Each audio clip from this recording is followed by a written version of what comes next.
What's going on, YouTube? Figured I'd just give y'all a little update because it's been a while since I've uploaded anything or said anything. But currently, the 4Runner is undergoing surgery. Yeah, I'm doing a solid axle swap. Was gonna do factory Toyota, but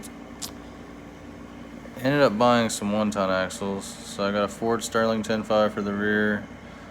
That is a truss from Barnes 4-wheel drive, and a 05 plus Dana 60 for the front, and the 4-link kit coming from Rough Stuff for front and rear. So when all that stuff starts getting here, I will be making videos.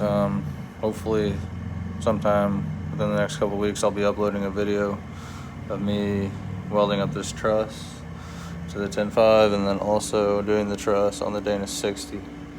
So yeah, kick back and enjoy.